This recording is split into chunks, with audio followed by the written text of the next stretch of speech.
What is up, everybody? Welcome back to the CrownHoops Podcast. My name is JORDANDALY. With me this week, I have Ben Okazawa and a guest, Matt Huff. Say what's up, guys. What's up? What's going on, everyone? Happy to be back, as always. So we're on to episode number 32 now. Obviously, we don't have Mike or Stacey with us this week. So like I mentioned, we did bring a guest on this week. He's one of our writers for CrownHoops, Matt Huff. Thanks for coming on, man. Yeah, no problem. So just something we do for all of our guests, just to introduce you to everyone. Everyone can kind of get a feel of where you're at. Like, I'm an obsessive Celtics fan and Ben's a hopeful Raptors fan. But let's get right into it. Start us off, Matt. Tell us who your favorite team is. As you could probably see, my favorite team is clearly the Denver Nuggets. My current favorite player is definitely Nikola Jokic. But my favorite player that is not on my team right now who's playing would probably have to be Kawhi or Giannis. But all time, I'll always have a soft spot in my heart for Carmelo Anthony, not gonna lie. Okay, I can respect that. He used to play for Denver, so yeah. People argue that was his best time in the NBA was in Denver. Yeah. But looking back on the history of the NBA and everything that you remember, what's your favorite moment in NBA history? Something that you remember that was just like your all-time favorite? As of right now, since my Nuggets haven't won a title yet, I'd have to go with the 2014 finals when the Spurs defeated the Heat. Just the ball movement that series was insane, and they just outclassed a super team, which had Ray Allen still, Chris Bosh, Dwayne Wade, and of course a prime LeBron James. Okay, that's a good moment. I mean, I hate LeBron, so no, I said I'm not gonna say that anymore. I already said that. No, I don't hate LeBron anymore. I gotta get over that. R.I.P. Kobe. But yeah, let's get right into this episode. We have a good lineup of topics to talk about. We're gonna go right into it and starting with my guy, Jayson Tatum, Boston Celtics. Let's go. Yeah, to get right into it, I mean, he's kind of taken a turn recently where he's just on a tear. I know we were talking about this earlier. Since February, his stats are 30.7 points, 7.9 rebounds, 3.2 assists, 1.3 blocks, 1.2 steals, and he's shooting the ball 49.4% from the field and 48.1% from deep. Those stats to me are just crazy. Obviously, he just got his first All-Star appearance, got to play in All-Star Weekend events. Just kind of wanted to hear your thoughts on Tatum. Obviously, I mean, you go back to his rookie year. People were arguing that Kyle Kuzma was better than this kid at one point. And it's kind of crazy to think that Tatum's only 20. So I kind of wanted to hear what you guys have to say about Tatum and, where is really his ceiling going forward? And do you think that he should be, the Celtics number one guy? I mean, obviously the Celtics brought in Kemba to replace Kyrie, but the way Tatum's been progressing, we're kind of watching a superstar develop here, at least in my opinion. So I kind of want to hear what you guys think. Ben, we're going to start with you. Tell me your thoughts on Tatum. Man, it's just like those words that you just used encapsulated it perfectly. Like, I think we're watching a superstar develop before our eyes. It's been a 7-game tear, kind of since that Clippers game that I noticed him really take a step forward. And obviously, it's going to be interesting what happens when Kemba gets back from injury to see how those two kind of play together with Jayson Tatum taking this role that he's in now. But I've honestly been really enjoying watching him play and watching him become the man for the Celtics. So like I said, it'll be interesting to see what happens when Kemba gets back and to see how those two play together. As far as from a Raptors fan perspective, man, I kind of hate it. It's kind of terrible. He's propelling you guys. You guys are just 0.5 games back of us for that second seed in the East now. And I was just talking to Kurtaj about this before. I really, really don't want to play the Pacers in the first round of the playoffs. So I'd love to hold on to that second seed. But regardless, I mean, we're just talking about Jayson Tatum right now. I've been really impressed with his play. And, I'm excited to watch him going forward. I think he can be a superstar in the league. That's one thing that you brought up, though, about Kemba coming back to see how they'll mesh. I feel a lot better going into it with Kemba than I would have if Kyrie was in the situation. Just because Kemba is much more of like a team first kind of guy. He doesn't seem like he necessarily needs the ball in his hands as much. So that's something that I'm gonna kind of look forward to. And Kemba's never really had a superstar to play with. So this is gonna be something really interesting to look at moving forward, and even more when we get to the playoffs to see how that kind of connects. One thing I do want to bring up with Tatum, I was talking to my dad about this the other day. I don't know if you guys have been watching Celtics games lately or have been noticing it at all. Tatum's definitely how do I word this? Passing the ball less. I don't know if anyone's noticed that. That's something that kind of scares me a little bit going ahead because the way the Celtics play, it's very team first, ball movement. Everyone kind of shares in the wealth. And obviously Tatum was friends with Kyrie. They both went to Duke. But it's working for him now, so I'm fine with it. But just definitely something to look forward to. Look forward at. I don't know how to say that, I guess. But Matt, what are your thoughts on Tatum so far?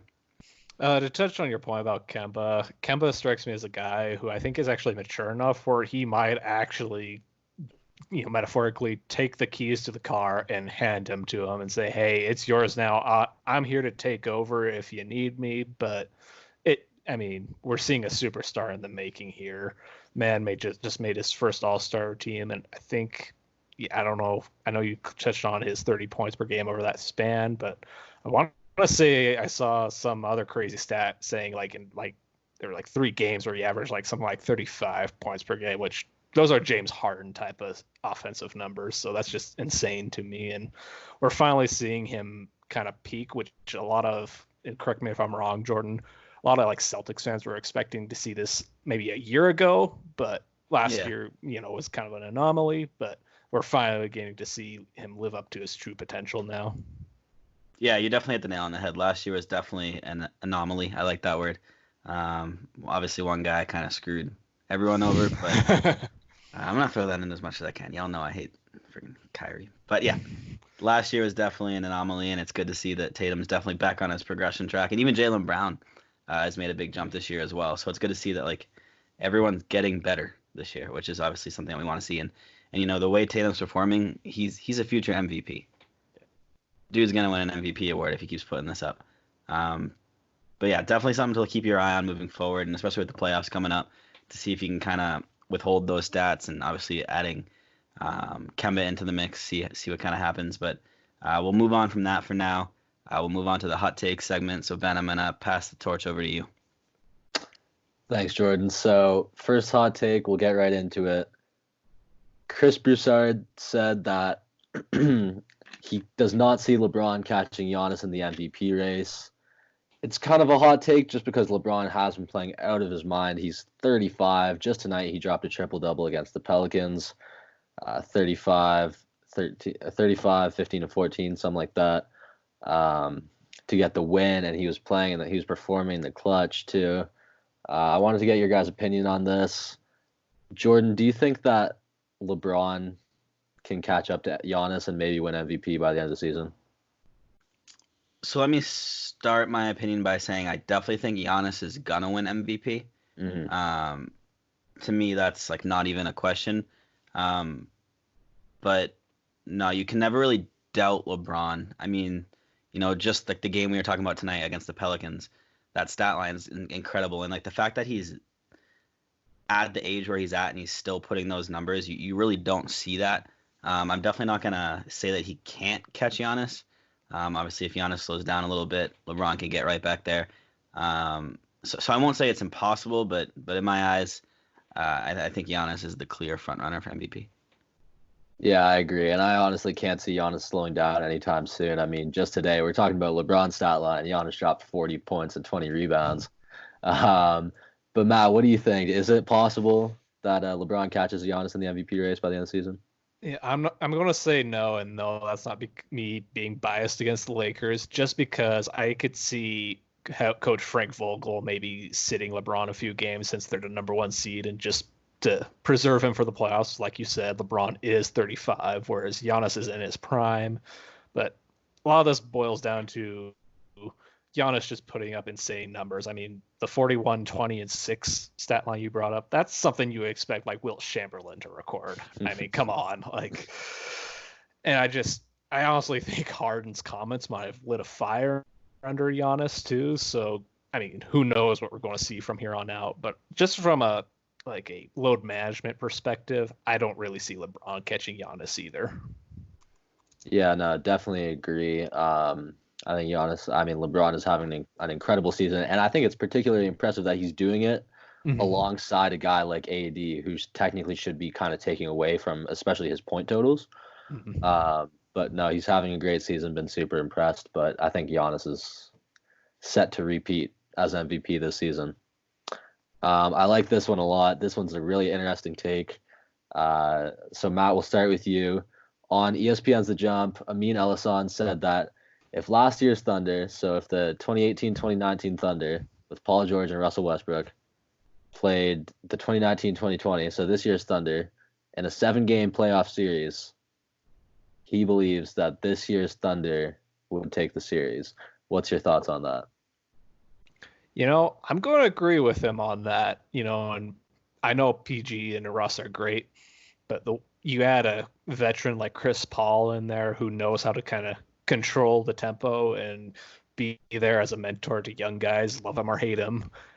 Add that with how electrifying Shai Gilgeous-Alexander has been this year. And let's not overlook Dennis Schroeder either. He's been having an underrated season.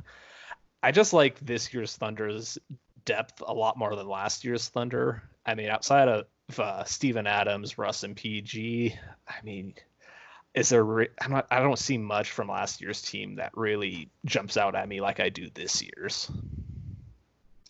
Yeah, I mean, that's definitely a fair point. I think this Thunder team just has something about it that it shouldn't be as good on paper. Like PG and Russ, those guys are clear-cut superstars. CP3 a little bit past his prime, maybe. Shai Gilgeous-Alexander not quite developed all the way yet. He's just in his second season in the league.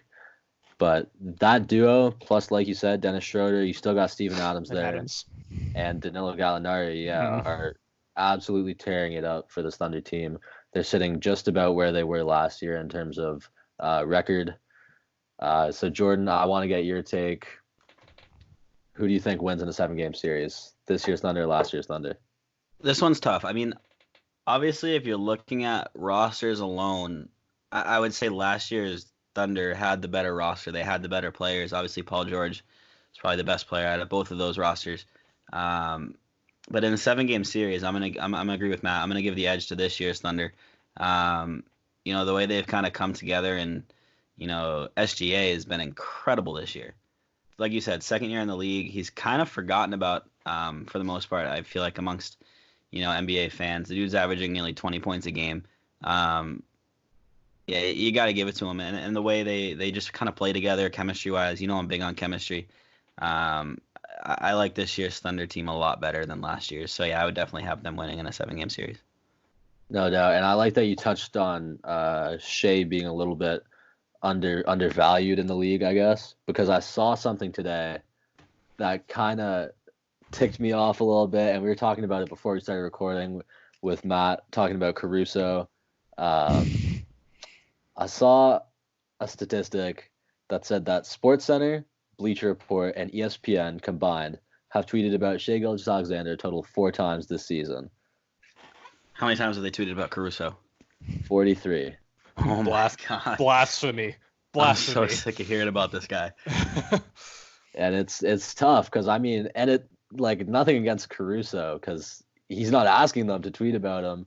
He's just trying to go out there and play basketball.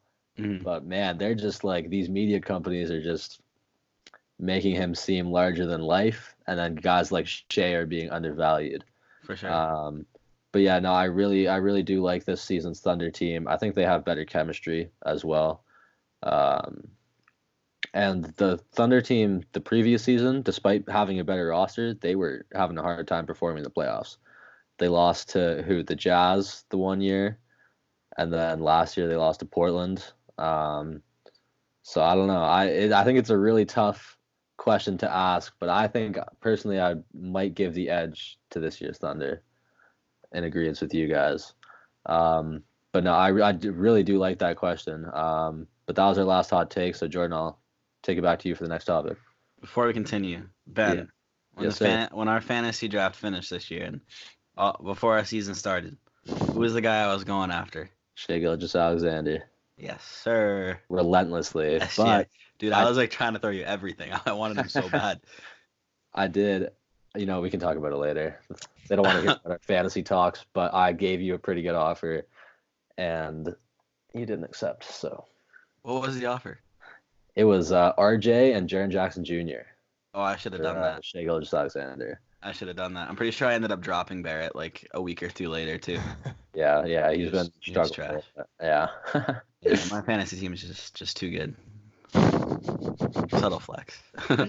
But moving on from the hot takes, something that I feel like coming into this season we talked about so much. Then obviously one of these guys sat out for the majority of the season and it kind of went silent. But obviously, if you haven't picked up what I'm talking about, Zion Williamson versus Ja Morant.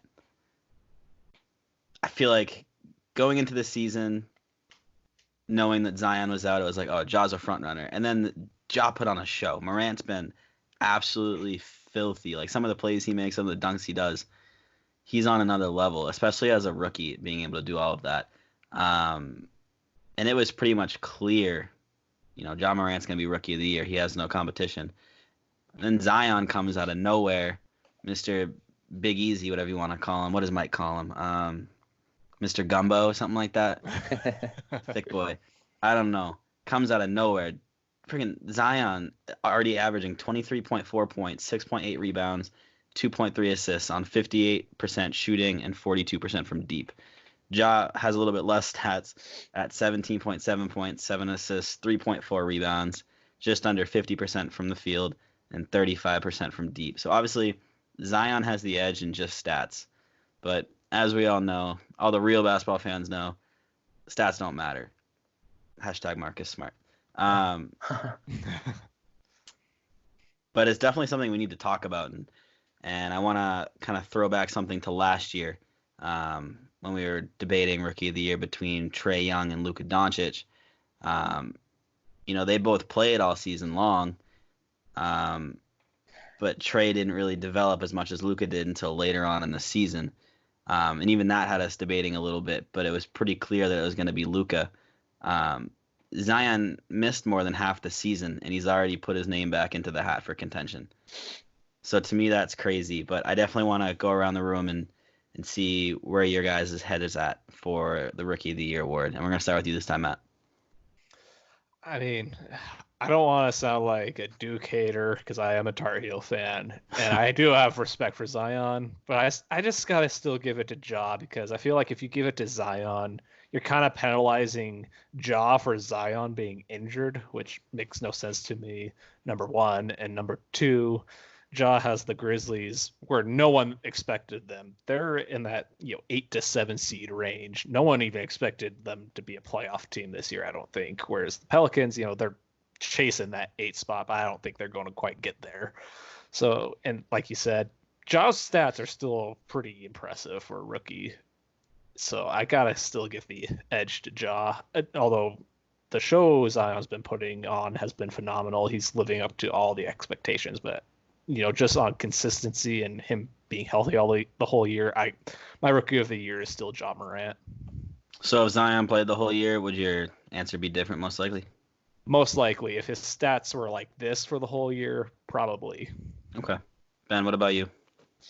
I mean, yeah, for me, it's tough. It takes me back to the season that Malcolm Brogdon won Rookie of the Year, because Joel Embiid had been putting on a show similarly to Zion, putting up crazy averages, but he only played 30-something games on the season, sat out the rest of the year due to injury. So Brogdon kind of won it by default. And now here, I think that Ja obviously is more deserving of Rookie of the Year than Malcolm Brogdon was in that year. But Zion has been on a tear since he came back from injury. I mean, 23 points, just about 7 boards. 58% from the field is ridiculous. Like, he's having a hard time missing the basket.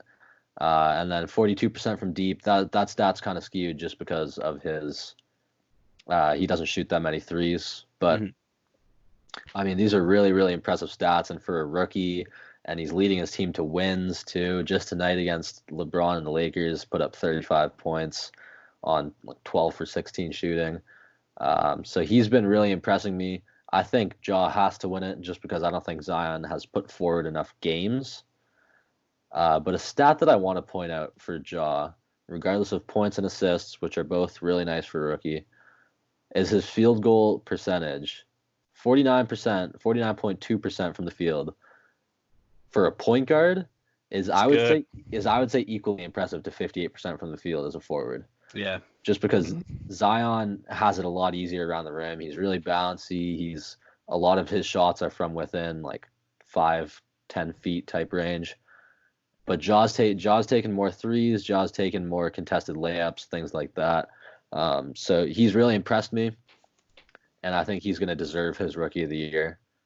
But he's in a point guard star-driven league too for Ja. Yeah, for sure, and he has his team in playoff position, like you said, which no one expected them to be. To your question to Matt, Jordan, if this is what it had looked like and Zion had played pretty much the whole season, I think I would have a different answer. But that's not the case. So Ja Morant is undeniably my Rookie of the Year, personally. And then something you brought up that I want to add on. It's like Ja Morant is not like a big guy by any means. And some of these drives and the times he attacks to the basket, he's going against 6-7 foot guys that are just monsters compared to him. And he's going at them with force. I mean, you guys saw the dunk attempts on, the one with Kevin Love and just the other night with Anthony Davis. This man has no fear. If we're talking about guys with Mamba mentality in the league right now, look no further than Ja Morant. This dude is insane. And this is like one of the things that I mean, like stats don't mean anything. If you watch this guy play, he plays with almost an attitude, I want to say. Some of the passes he makes, the layups he does, he's just so like, what's the word I'm like slippery in a way. Like he just finds ways to like move his body into positions that shouldn't be humanly possible, but he makes it work. And it's so interesting to watch. I mean, and I was writing an article earlier today on some of his top dunks, and I was watching Ja Morant highlights for a good 3.5 hours today. I was just so like mesmerized by the way he was able to do things. So without a doubt in my mind, Ja Morant has to be the Rookie of the Year. But at the same time, just because of the way the media has been, I would not be surprised to see Zion winning it. I would be pissed about it, but I would not be surprised. And just to add on to what you're saying, like if we're talking about intangibles, I think the way that Ja's teammates respect him as a leader is really, really impressive for a kid his age. Like Jaren Jackson Jr. was supposed to be that guy for the Grizzlies. They drafted him, I think, 3rd overall the year before. Yeah. And he's taken a step back to Ja very willingly, it seems. It's overall a young team, but he does have older teammates like Jonas Valanciunas, guys like that who respect him as a leader. So that's one of even the more impressive intangible aspects of Ja Morant's season this year for me. You can notice that Ja is the clear-cut number one option on that team too. Whereas in New Orleans, like on some nights, it's still Drew Holiday on some nights who's the number one option, and then it's diverting more towards Zion. But Brandon Ingram as well, though. Brandon Ingram. Yeah, I'm curious what their usage rates are. I'd have to look more into that. But and like what you were saying, Ben, about Ja and Jaren Jackson Jr., like there was one play I was looking at today where I think it was Jay Crowder put up an alley-oop that was definitely meant for Jaren Jackson Jr. Ja Morant just came out of nowhere and finished it. But like they were both laughing about it. They thought it was hysterical. Like you go to another team and someone does that. Imagine doing that on the Clippers. That would not end well. So yeah, he definitely has the respect, which is really hard to do as a rookie, I feel like. And the fact that like one of you guys mentioned, I think it was either Matt or Ben, you guys are he's running that team. That is his team. And the fact that he's able to already get them into playoff contention his first year, like this is the Memphis Grizzlies we're talking about. Like, yikes. No, but I do got to give the Grizz credit. They have a good roster going on with Brandon Clark too. I mean, I think they're set for the future. But yeah, it kind of seems like consensus is for Ja Morant. if Zion wins it, I'll probably be more mad than I was on draft night when we drafted Grant Williams. Oh, I regret that now, but I was salty at the time. But I love you, Grant. Moving on to the next topic. This is something that Matt brought up before we started recording, and it was definitely something interesting. So we kind of cut talks on it so we could bring it up live right now. As a player or as a fan, would you rather your team lose by like 1 or 2 points, or would you rather just get blown out, demolished, like game was over at halftime? And it kind of sounds like a stupid question, but then you start thinking of the pros and cons of each. It's tough. If you're losing by a point or two, that means it was a hard-fought match. You're probably exhausted at the end of the game. And those are always the toughest losses, in my opinion. If I lose a game by 1 or 2 points, doesn't matter if it's, real life 2K. I don't care. You get my point. I'm going to be like pissed off for the rest of the day, probably for the rest of the week, if I'm being honest. But if I get blown out, I'm going to be pissed for like an hour, and then I'm going to move on because I knew that, even if I did 1 or 2 things differently, the outcome wouldn't really have changed. So yeah, let's go around the room. Ben, would you rather lose by a point or 2 or get blown out? So I'm going to take 2 different perspectives to this point. As a fan, I would rather get blown out of the water. Like, I'd rather my team, the Raptors, get blown out of the water than lose by a point or 2, just because I love my team. But if it's like a late night game, like let's say we're playing at 8 or we're on the West Coast, we're playing at like 11, I can call it a night at halftime. We're losing by like 30 at the half. Call it a night, go to bed, wake up early the next morning, whatever I have to do. And it's also just less, stressful staying up, watching the game, lose by a point on a buzzer beater, however it happens, devastating. So as a fan, I think I recover more quickly than as a player. So I don't mind getting blown out as a fan. As a player, I'd rather lose by a point or 2, and it definitely hurts more. Because if you're losing big as a player, at some point you kind of resign yourself to the loss. But if you lose by a point or 2, it's devastating. It's happened. Both of these things have happened to me as a player, and it's devastating. But there's a few things that in your mind. Your team put in a great effort, and you came up just short. Your reputation is intact. It's kind of embarrassing to get blown out as a player, but you lose by a point or 2. You know that you were right in the game, and it's just I don't know. You just know that you put in that fight. So for me, as a fan, I'd rather get blown out. As a player, even though it hurts a lot, I'd rather lose by a point or 2. Okay, Matt, what about you? I kind of agree. I'm going to take the same perspective. As a fan, yeah, definitely rather get blown out rather than stay up all night, especially if I have work the next morning, just to see us lose on a buzzer beater. Then I go to work and I'm cranky. My coworkers are mad at me all day. You get my drift. Whereas, like the other night, Friday night, when the Nuggets just got smashed by the Clippers, it was like you can only blame yourself when you get blown out like that. And so it's like I just turned it off after the third quarter, I believed. Went home. I just went to bed because it's like, well, if they come back, great. If not, well, hey, I didn't lose any sleep over it. I was very salty over another topic, if you see my tweets, but we'll get into that another Michael day. Porter Jr. Yeah. As a player, it kind of depends. I would say it kind of depends on the opponent, but mainly, yeah, like it definitely stings a lot more. But if I only lose by 1 or 2, I know I was in it till the end and I gave it my all, and I was, I put up a fight at least. I didn't just roll over. It stings more, but again, it kind of depends on the circumstance too. Depends on like what setting you're in, whether you're college or NBA or high school or just pickup. But yeah, I'd rather lose by 1 just because I know it's like, hey, I can keep up with this opponent at least, whereas if I get blown out, then your confidence gets shattered. True. Yeah, if I'm a player or a fan, it doesn't matter to me. I need it to be like a 1 or 2 point game. No blowouts here. Because let me tell you, being a fan of a team that everybody else hates, unless you're from the certain area, you got to defend your team like every night, right? So, I mean, we got teams like Celtics, Lakers, those are the big ones I'm thinking of. Even the Raptors recently. I feel like everyone just kind of hates you guys. Hates 76ers. Us. Yeah, 76ers. Like, Yeah. I hate the 76ers. Right? Don't get me started. But, like, yeah, you get what I'm saying. Like, so, like, if you get blown out by a team, everyone's going to be trolling you on Twitter like, oh, your team's crap. Like, they have no chance. But, like, if you lose by a point or two, it's like, okay, the ball could have bounced in a different direction on one of the shots, and the game would be different, Yeah. So I definitely prefer a point or two versus getting blown out, because nothing good really comes out of getting blown out. I mean, obviously, if it's a late night game and you want to go to bed, go to bed. I mean, but like, yeah, I don't want to get blown out. No, That's not fair. for me. And it sucks for the Celtics because like all of our losses recently have been by like a point or two in like overtime, so they're always running late. Like every time we play the Clippers, it goes to overtime for some reason.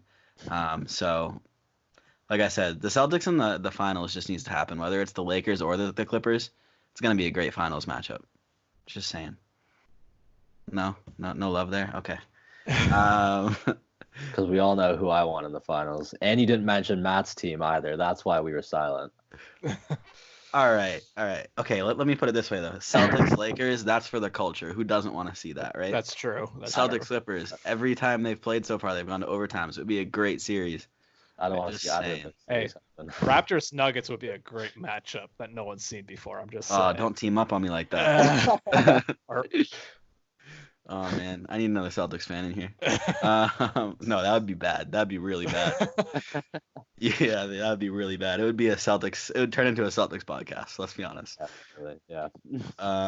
But moving on, next thing we wanted to talk about was the Houston Rockets and how they've kind of transitioned. Obviously, on the deadline, they ended up trading Clint Capella, which was kind of mind-blowing to me at least. Kind of giving up really all of their height in one trade. Made no sense to me at the time, and I believe we talked about it on the podcast. It really made no sense to any of us. But it's working out. Since the trade, they're 7-2. They're on the trending upward. Kind of wanted to go around and see what you guys think about the Rockets and their small ball lineup, and if you guys think it can contend the way they are. And in my eyes, when they traded away Capella, I thought, okay, they kind of understand they're not going to win this year and just kind of moving on. But, it's working. I don't get how, but it's working. So kind of just want to find out what you guys think about that. Ben, we'll start with you. I'm going to start by apologizing to the Rockets and Rockets fans everywhere. Last time we did a podcast was right after the trade deadline. Capella had just been traded, and Jordan, Mike, and me hopped on the pod, and we were just kind of ripping into the Rockets. We were like, we did winners and losers of the trade deadline. I had 3 losers, and one was PJ Tucker. The other was the Houston Rockets. I was just kind of tearing into them. I was like, I don't know what they were thinking. It doesn't make any sense. And now look, they're 7-2. It's been working out. Robert Covington's been playing really well. PJ Tucker has been playing his heart out, which when he was on the Raptors, I did experience that. I know how tough he is, but man, to be 6'5", guarding Anthony Davis, it's really, really impressive what they've been doing. They've been winning some tough games. Obviously, that Celtics game was a tough win for them, and they were able to pull it out. Games against, like, they had a 10-point win over the Lakers. They've just been, and these are quality wins too. They narrowly lost to the Jazz. They beat the Jazz by 10 another night. Blew out the Grizzlies. Like, they're doing well for a team whose tallest player is Robert Covington, who's a wing player at like 6'7". So I've been really impressed with the Rockets. I'm not sure how sustainable this is. I'm not sure if I can see them beating the Lakers or the Clippers in a playoff series. But I'm definitely impressed with what they've been doing, and I'm excited, honestly, to keep watching them give it to teams that are much bigger than they are. Matt, what about you?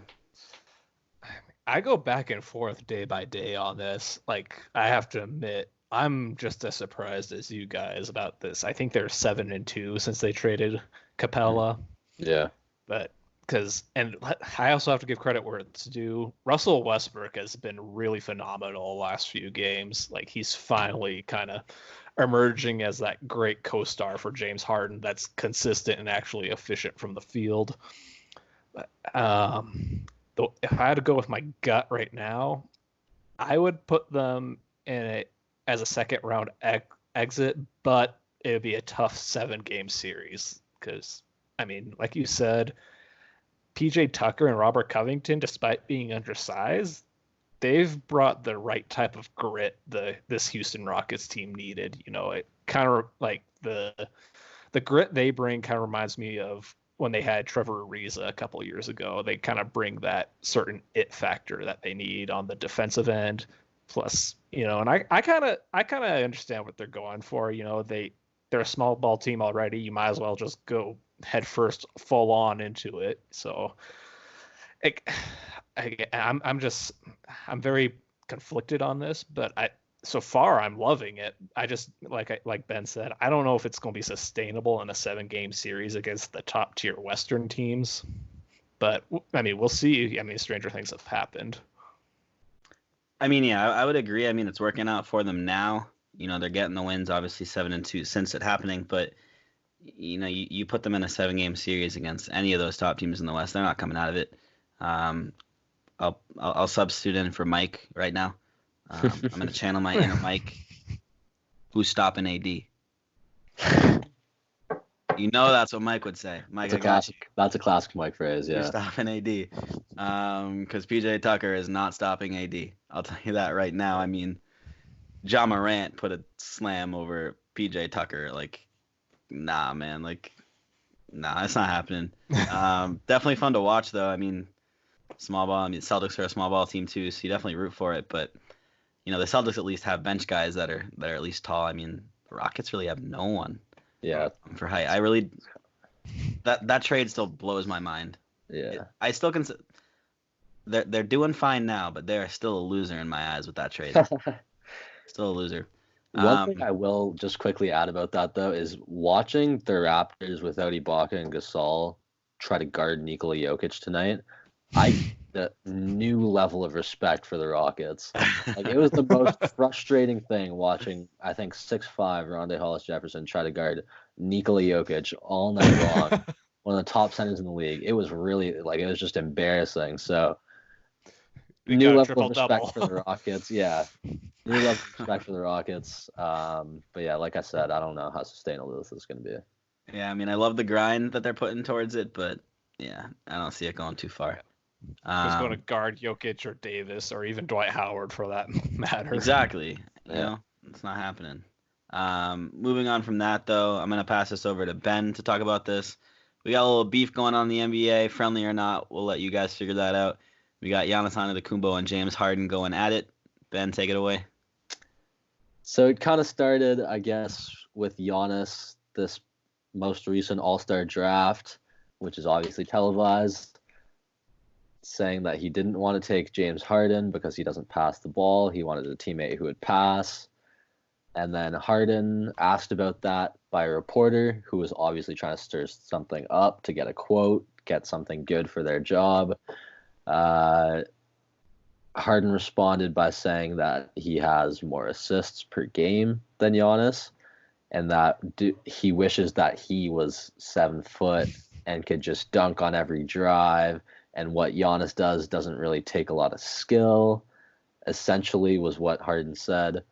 And then Giannis responded back to that, saying that there's not really any beef there. He kind of quelled it, saying if that's what he believes, that's what he believes, whatever. But a lot of fans, and rightfully so, interpreted that as a shot at Giannis. I mean, it kind of has to be. He said essentially that what Giannis does on the court doesn't take any skill at all. So I don't know. What do you guys, Matt, do you think there's any beef here, or how do you interpret this whole situation? The way I interpret it, like when I saw Giannis say that, like I don't think Giannis was right. Like, I don't think, as Skip and Shannon said on the Undisputed one day, Giannis is not going to be a GM in the future with the way he drafted. Oh, no. No, he's terrible with that. Yeah, he's really bad. I feel like he was just kind of joking, and then James Harden, the way from just by analyzing kind of the tone of their voices, Harden took it kind of personally, whereas Giannis was just kind of cracking a joke. So I think Harden is trying to stir it up, if there is any beef there. But I mean, if something does escalate, as kind of a diehard NBA fan who kind of loves watching highlights from back in the 80s and 90s, I would love seeing kind of a new rivalry develop there. Yeah, no doubt. I mean, that's how I took it too. Like, Giannis obviously was making a joke with what he initially said. Harden seemed to kind of take it to heart a little bit, so he responded how he responded. But like you said, I mean, Bird, Magic, like even Isaiah Thomas and Magic and MJ and all those guys. It's like those were, nowadays everyone's friends. Those were kind of real rivalries that have since maybe developed into friendships, but it's kind of more fun to watch when it's like a real rivalry where they don't really like each other and they just want to win. They just want to beat each other. I love seeing Draymond and LeBron get mad at each other in the finals. Not gonna lie. 100%. Like, I don't want guys to be laughing and stuff like that. I mean, after the game, it's all love. Like you saw yesterday, Trevor Ariza and Trae Young. Ariza kind of bodied him. After the game, it's all love. But Jordan, I want to know what you think about this whole thing, if there's any beef there or whatever.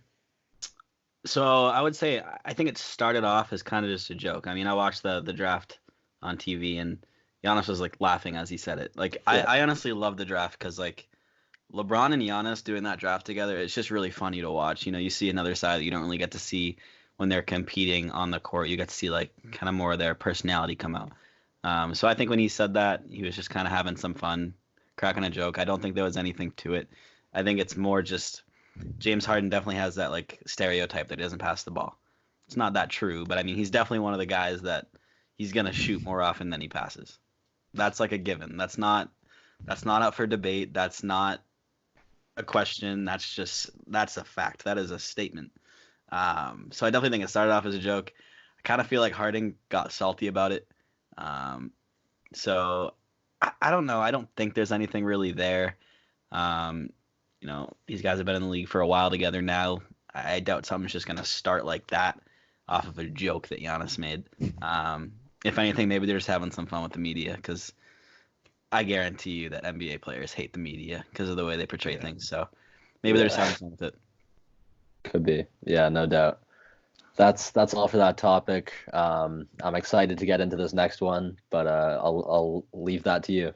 Yes, we got mystery player debate. We're bringing it back because it was fun last time. So Matt, I don't know if you listened to the last episode we did. Basically, what I'm going to do is list off a player A and a player B. I'm not going to give you names, but I'm going to give you stats. If you have any questions, I'll figure out whether I want to answer them or not. So if it's not giving it away too much. All right. As for the players, I'll try to keep them together. So if it's a guard, I'll pair it next to another guard. If it's a forward, I'll pair it next to another forward. If it's a big man, I'll pair it next to another big man. But obviously that's kind of harder now since some players play multiple positions. It happens. So we'll get right into it. Player A, in 28 minutes per game, averages 16.9 points, 4.7 rebounds, 1.6 blocks, 1.4 assists, and he's shooting 46.8% from the field and 39.7% from deep. Okay. Player B, playing in 34.4 minutes per game, is averaging 16.2 points, 10.5 rebounds, 5.1 assists, 1.3 blocks, 1.2 steals, 57% from the field, and 7% from deep. Man. So, initial thoughts, and you can try to guess who they are too. Obviously, we want to debate who you'd prefer to have. If you have any guesses on who they are, we'll get into it.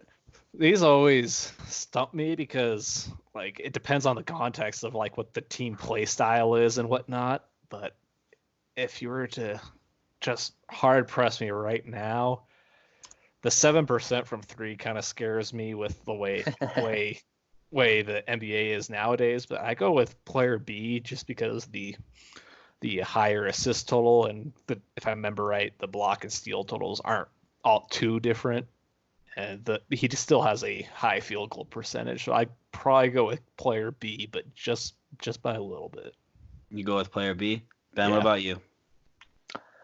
I think I'm also going to take player B. I mean, player A obviously is doing it in Way less minutes. less minutes, but less rebounds, less assists, way lower field goal percentage. And then the 3-point percentage, it's, to me, not all that important because I'm assuming that these two players have very different roles on They're their both respective big teams. men. Big men, sure, but like very different just in terms of, I guess, playing time and importance and what they do on the court, regardless of whether they're a big man or a wing player. Fair. I'm going to take player B. I mean, really good defensive numbers as well. The only real thing that takes away from it is that he takes more minutes per game to put up these stats, and the fact that he's shooting just under 8% from three, which is atrocious. Yeah. I mean, if you can't shoot threes, don't shoot them. Don't do that. But as far as guesses, man, I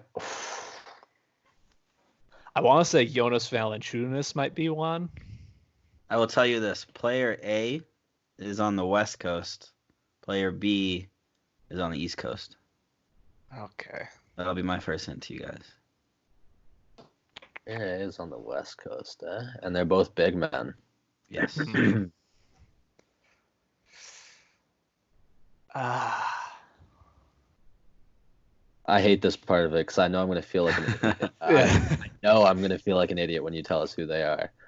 But, I don't have any real guesses here. I will also add that player B is an all-star. Player A is not. Player B is an He's an all-star. all-star. An all-star this season? Yes. Bam Adebayo. Correct. Player B is Bam Adebayo. Wow, Bam. Bam needs to stop shooting from deep. Oh, that's so bad. They can just leave him alone out there. It's not even one of those guys where it's like, oh, maybe I'll do a little closeout. shoot It's it, like, man. No, just let him have it. wow. That's an all-star right there. All Player right. A. Player A. We talked about him today. Very briefly, but we did. Is it Morris? No. No. 28 minutes per game. Ah. Wow. In the West. 40% from deep, just about. The West. Is it? Oh, I don't know if he's averaging this many points. It's not Melo, is it? Nope. No, he's not a big man. Kind of is, but kind of not. Yeah. Ah. I don't know. Do you give up, Matt? I'm kind of He's on the Grizzlies. here. On the Grizzlies. Is Brandon Clark averaging 18 points per game? No. Oh, okay. Clark's getting like 12. Jackson. Correct. Jaren Jackson Jr. Jaren is Jackson player. Jr. Yeah. But Man, that was kind of crazy to me. Matt's good at this. Wow. That was kind of crazy to me, though. In less minutes, he's getting more points, way less rebounds, but everything else is pretty comparable. That was kind of interesting to me, knowing that Bam was a All-Star this year. So that's why I picked those two for our mystery player debate. We'll do it again next time because that's always fun. A lot of fun. Yeah, but Matt definitely killed you this time, Ben. Oh yeah, 100%. I was just sitting here like, yeah, and you were giving us good hints. Yeah. On the Grizzlies, and I was like, Brandon Clark, like Jonas Valanciunas, no. Oh man. All right. To close out the episode, we'll do something fun on this one. One of my favorite aspects of the game is a dunk. I love a good dunk. That's why my all-time favorite player is Vince Carter. So to close out the episode, let's each do our all-time dunk contest lineup. So we'll follow the rules from this year. So there's going to be 4 people. Who are your 4 people in your dunk contest lineup? And then out of the 4, which 2 make the finals and who wins it? Ooh. All right, you guys ready for this? Yeah, I'm I ready. am. Yeah. All right, Ben, let's hear it. All right, so I'll go oldest to youngest. I'm going to take Dominique Wilkins, human highlight reel. I need him. Vince Carter, hometown hero. One of the most iconic dunk contests of all time was the 2001. But if I'm being an absolute realist, looking back at those dunks, they're not the most impressive things in the world. Like, we've seen Aaron Gordon and Zach LaVine, who are, by the way, my next two. Aaron Gordon, Zach LaVine. Wait, so what's your four? I got Dominique. I got Vince. I got Aaron Gordon. I got Zach LaVine. We have the same four. That's annoying. Okay. Oh, but right, yeah, Matt. I mean, Tell us you have a different four. Let's see. I do. I have it written down here actually on my notes. I have Dominique Wilkins, of course. I've got the GOAT, Michael Jordan. okay. I've got prime Dwight Howard. And then I got Vince Carter. Okay. Okay. I like that. That's a good list. It's a good list. All right, Matt. So out of those four, which two go to the finals?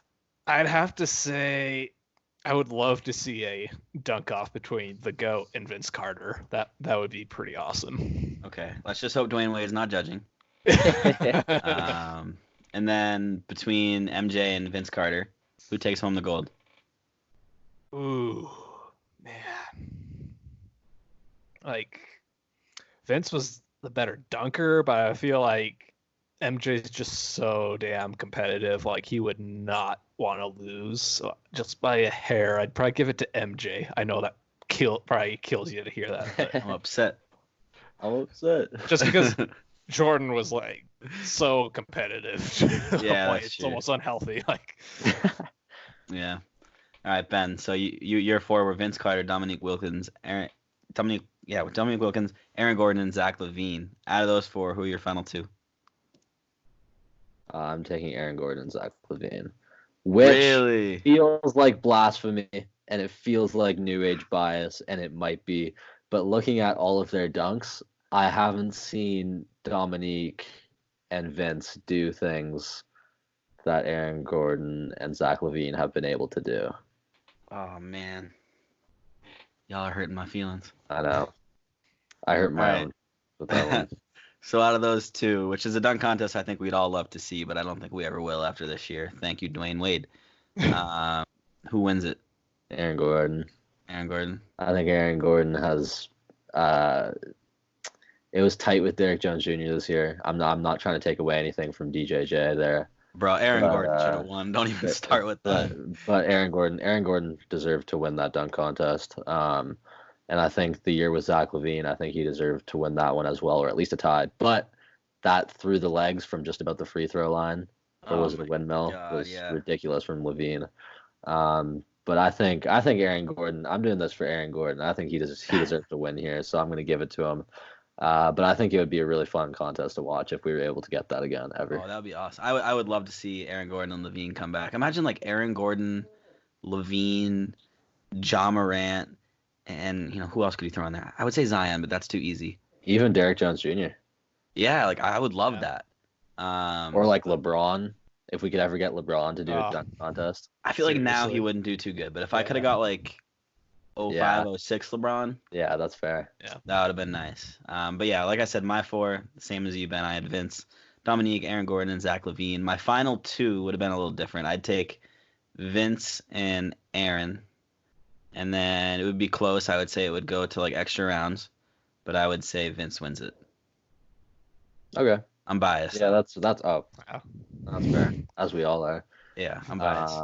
Vince needed to win one of them out of our three. Yeah, of course. No, but like I definitely think with the dunk contest, the judging needs to be so different. I feel like they need to judge after they've seen all of them, just because like one guy will do a dunk and they'll be like, oh, it's a 10, and then the next guy will do a dunk that's like clearly better. Yeah. But they can't go higher than that. So like they need to find a way to mix it up, change it. Don't let Dwayne Wade be a judge. I also don't think we should let people who can't dunk or could never dunk be dunk contest judges. Like people who give Candace Parker a hard time. At least Candace Parker can dunk. The other dude was like half asleep. Yeah. Do we think Chadwick Boseman and Common can throw down a basketball? Chadwick Boseman was literally half asleep. He showed no emotion. Yeah. He should not have been a judge. I have no idea why he was. For the culture, maybe? I don't know. He should not have been a judge. Candace Parker, I get. Candace Parker at least has basketball knowledge, so I'm fine with that. But, like, First woman to keep it dunk the WNBA game, too. keep it to basketball players. Okay. Just not Dwayne Keep it to Wade. basketball players. Yeah, not Dwayne Wade. Dwayne Wade, you're done. No, imagine, like, if the dunk contest judges were, like, Vince Carter, Michael Jordan, like, all, like, prime dunkers. That would be so cool. Because you know they'd be, like, more strict on the judging. Yeah, 100%. That's why I figured Scottie Pippen was going to be so stingy with his ratings. Yeah. But everyone, 10s are too easy to get nowadays. That's my opinion on it. I mean, I could go to the dunk contest. I'd probably get like a 4. But I can't dunk. So yeah, that's I was going to say, who would give you a 4? That's what I'm saying. Like, it's too easy to get points in the dunk contest. They'd be like, oh, yeah, he tried. Give him points. Yeah. No, they need to do something about it. But, yeah, that's going to do it for this week's episode. I say week, but, like, we're so inconsistent at this point. It's so hard. Guys. We're going to get better at it. But that is episode 32 of the Crown Hoops podcast.